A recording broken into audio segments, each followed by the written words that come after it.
نسل ہم ان کے بیٹوں سے چلاتے ہیں، لیکن خاص کی نسل ان کی بیٹیوں سے۔ ارے بھائی جب اللہ جناب عمران کی نسل جناب مریم سے چلا سکتا ہے تو فخر عمران کی نسل فخر مریم سے۔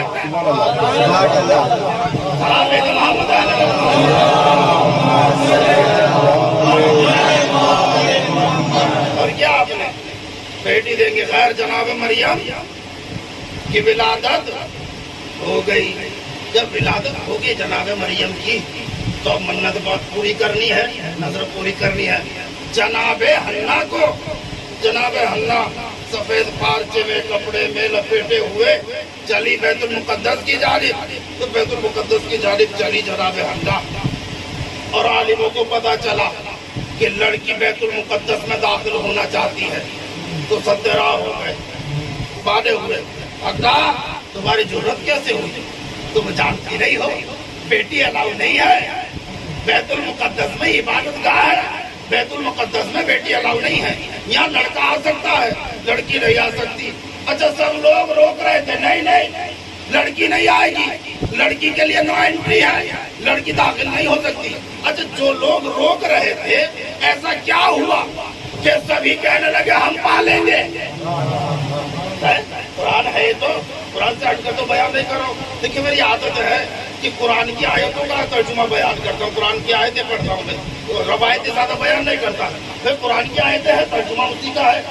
جو لوگ یہ کہہ رہے تھے نہیں بیٹی نہیں الاؤ کریں گے، ہم بیٹی کو داخل نہیں ہونے دیں گے، کچھ ہی دیر بعد ایسا کیا ہو گیا کہ سب کہنے لگے میں پالوں گا، میں کفیل بنوں گا، میں کفیل بنوں گا۔ آخر ہوا کیا؟ اصل میں سنیے گا ہوا کیا؟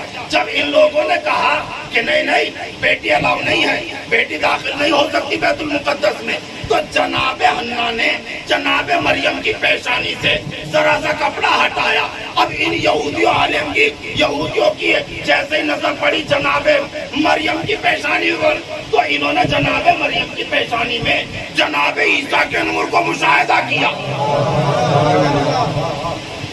11 سال کی عمر ہوئی جناب مریم کی جب تب ولادت ہوئی ہے جناب عیسیٰ کی۔ 11 سال قبل ولادت سے جناب عیسیٰ کی یہودی عالموں نے جناب مریم کی پیشانی میں جناب عیسیٰ کے نور کو تو دیکھ لیا۔ اور کریے گا، ارے بھائی یہودیوں نے جناب مریم کی پیشانی میں جناب عیسیٰ کی ولادت سے 11 سال پہلے جناب نبی اللہ جناب عیسیٰ کے نور کو دیکھا۔ جناب رسالت مآب اس کائنات میں رہ کر چلے گئے اور عقل کے اندھے مسلمانوں کو نوری۔ ابھی تک کہہ رہے نوری تھے یا خاکی تھے، الجھے ہوئے، نہیں خاکی تھے، ہم جیسے ہی تو تھے، رسالت مآب نہیں خاکی تھے۔ ہم نے کہا اچھا خاکی تھے، رسالت مآب خاکی باندھتے ہو؟ چلو ہاں خاکی تو تھے، ہم جیسے ہی تھے، جو سلمان بھائی ہم جیسے تھے۔ چلیے آپ جیسے تھے نبی اللہ کا، جی ہاں ہم جیسے تھے۔ قرآن کو تو نور مانتے ہو، اگر رسالت میں آپ کو نور ہی نہیں مانتے، قرآن کو تو مانتے ہو نا، نور ہے؟ جی ہاں قرآن تو نور ہے۔ چلیے قرآن سے فیصلہ کریں، قرآن کو اللہ نے چھوڑا کس لیے ہمارے درمیان؟ قرآن سے فیصلہ کریں۔ قرآن مجید نور ہے، اس کی کیفیت بیان کی ہے اللہ نے، اس کی حقیقت بیان کی ہے، اس کی گہرائی بیان کی ہے، اس کا وزن بیان کیا ہے۔ اللہ نے قرآن مجید سورہ شورى، سورہ حشر، قرآن مجید کا 59واں سورہ، آیت نمبر ہے 21، جا کر پڑھ سکتے، دیکھ لیجئے گا۔ ارشاد رب العزت بسم اللہ الرحمن الرحیم لو انزلنا هذا القرآن على جبل لرأيته خاشعا متصدعا من خشیۃ اللہ، اگر ہم اس قرآن کو پہاڑ پر نازل کرتے تو تم دیکھتے کہ وہ ریزہ ریزہ ہو جاتا۔ اور کہہ رہے نا قرآن کی گرانی، اس نور کی گرانی کا عالم کیا ہے؟ اگر اللہ اسے پہاڑ پر نازل کرتا، پہاڑ آپ سے بہتر کوئی جانے گا پہاڑ کو؟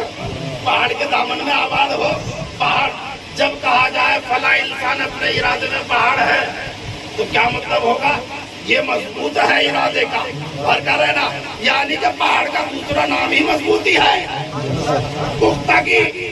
اور کہیے گا کیا پہاڑ پر اگر ہم نازل کرتے قرآن مجید کو تو ریزہ ریزہ ہو جاتا ہے. یہ نور کی صفت ہے. جہاں یہ نازل ہوتا ہے نا وہ چیز سالم نہیں رہتی ہے. اب بیان کروں اگر آپ برداشت کر سکے. نور کی صفت یہ ہے جہاں وہ نازل ہو جائے وہ چیز سالم نہیں رہتی. اسی لیے تو ہم کہتے ہیں کہ مولا کائنات پیدا نہیں ہوئے نازل ہوئے ہیں. اور جا کر خانہ کعبہ دیکھ لو, اگر خانہ کعبہ ثابت نظر آئے, سالم نظر آئے, پیدا ہوئے. اگر وہاں شگاف نظر آئے, سلام علیہ محمد,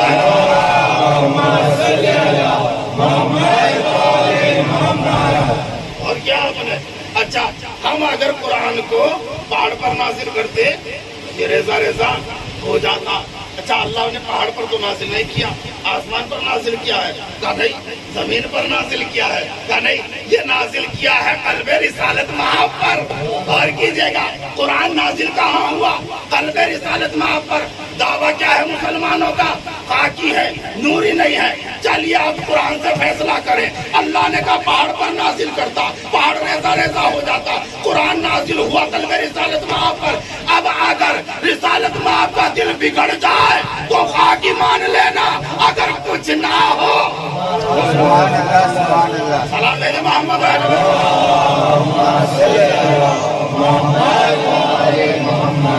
اور کیا آپ نے کہا نازل ہوا گھر تو کہنے لگے یہ نہیں بیٹی الاؤ نہیں ہے, بیٹی نہیں آئے گی. پیشانی سے کپڑا ہٹایا تو نور مشاہدہ کیا. کہنے لگے ہم پالیں گے, ہم کفالت کریں گے, ہم کفیل بنیں گے. اب جب سب دعوے دار ہو گئے کفالت کے لیے سب دعویٰ کرنے لگے تو رزلٹ کیا نکلا؟ کیا پایا کہ پورا اندازی کی جائے. قلم توریت دکھا کرتے تھے اپنے اپنے قلم سے. یہودی آدھے اس کے الگ الگ اس کے الگ اس کی کاپیاں کیا کرتے تھے, کیونکہ توریت جو نازل ہوئی تھی وہ لکھی ہوئی نازل ہوئی, انجیل لکھی ہوئی نازل ہوئی, زبور لکھی ہوئی نازل ہوئی, کتاب کی لوح نازل ہوئی, لکھی ہوئی نازل ہوئی. صرف قرآن ہے جو لکھا ہوا نازل نہیں ہوا ہے.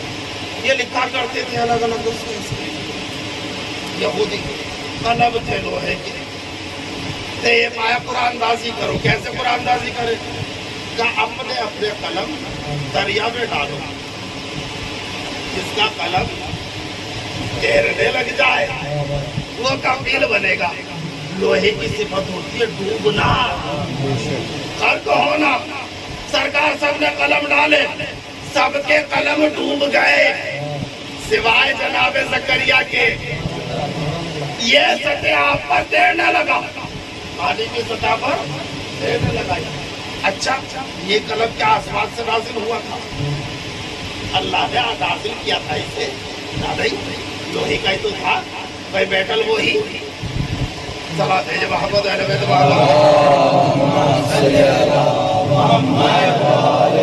بیٹل وہی ہے, بنا اسی سے دنیا میں ہے. اور کر رہے ہیں دوستوں عزیزوں, بنا یہیں پر ہے, میٹل بھی وہی ہے. تو یہ کیوں نہیں ڈوبا؟ پوچھ لیجئے قلم سے, بھائی تو کیوں نہیں ڈوبا؟ سب ڈوب گئے, سب کا میٹل ایک ہے, سب کی صفت ایک ہے, تو ڈوبا کیوں نہیں؟ اصل میں بات یہ ہے صفت ایک ہوگی, میٹل ایک ہوگا, لیکن مجھ میں اور ان میں فرق ہے. کیا فرق ہے؟ کہ وہ چلتے تھے غیر معصوم کے اشارے, میں چلتا ہوں معصوم کے اشارے پر. اور کریے گا وہ سب تھے غیر معصوموں سے متمسک, میں ہوں معصوم سے متمسک. ارے بھائی جو معصوم سے متمسک ہو جاتا ہے پھر وہ ڈوبا نہیں. سلام ہے محمد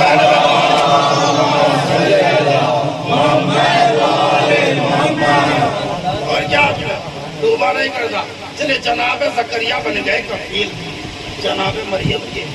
آگے لگے جناب زکریا بیت المقدس میں گجرا بنایا ہوا تھا. جب جاتے باہر سے لگا جاتے سینہ ہٹاتے تھے, کسی کو اجازت نہیں تھی کہ ان کے حجرے میں تو داخل ہو جائے. جناب زکریا جناب مریم کی کفالت کر رہے ہیں. اچھا قرآن کہتا ہے جناب زکریا کی کفالت ضرور کریں, لیکن جناب مریم